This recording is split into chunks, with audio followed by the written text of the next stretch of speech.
Halo, selamat datang di kelas Mekanika Teknik kelas 10 DPIB SMK Pangudi Luhur. Pertemuan kedua ini kita akan mempelajari klasifikasi struktur bangunan.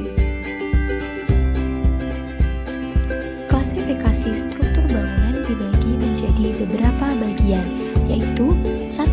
Berdasarkan geometri dan bentuknya, 2. Berdasarkan karakteristik kekakuan elemen, 3. Berdasarkan susunan elemen, dan keempat berdasarkan material pembentuknya.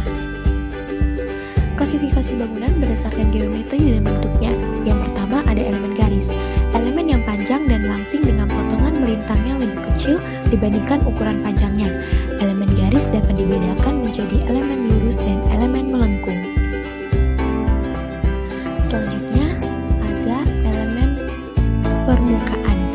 Elemen yang ketebalannya lebih kecil daripada ukuran panjangnya. Elemen datar dapat berupa datar atau lengkung. Elemen lengkung bisa berupa lengkung tunggal atau lengkung ganda. Berikut adalah salah satu contoh elemen garis, yaitu balok dan kolom beton. Dan juga terdapat contoh lainnya ya. Selanjutnya, untuk contoh elemen permukaan itu seperti pelat lantai. Dan juga ada contoh lain dari elemen permukaan. Selanjutnya, klasifikasi struktur bangunan berdasarkan karakteristik kekakuan elemen. Yang pertama ada elemen kaku.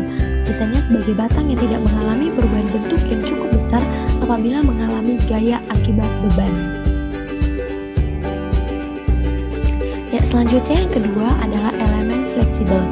Misalnya berupa kabel yang berubah menjadi bentuk tertentu pada suatu kondisi pembebanannya. Struktur fleksibel akan mempertahankan keutuhan fisiknya meskipun bentuknya berubah-ubah. Kaku terdapat pada struktur balok dan struktur kolom. Selanjutnya untuk elemen fleksibel itu terdapat pada struktur kabel. Untuk klasifikasi struktur bangunan berdasarkan sistem satu arah dengan mekanisme transfer beban dari struktur untuk menyalurkan ke tanah merupakan aksi satu arah saja. Sebuah balok yang terbentang pada dua titik tumpuan adalah contoh sistem satu arah.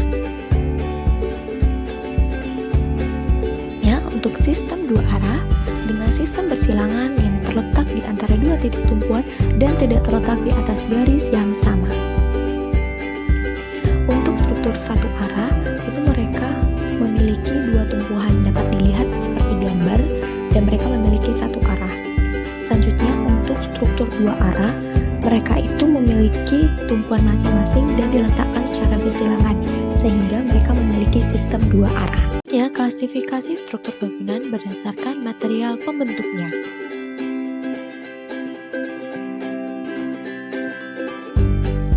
Yang pertama ada struktur kayu, biasanya digunakan pada kuda-kuda atap ataupun struktur bangunan lainnya.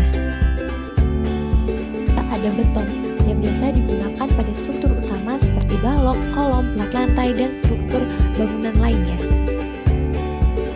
Ada baja yang biasa digunakan sebagai rangka atap seperti yang terlihat pada gambar. Dan selain tiga bahan tersebut, juga masih ada contoh material lainnya.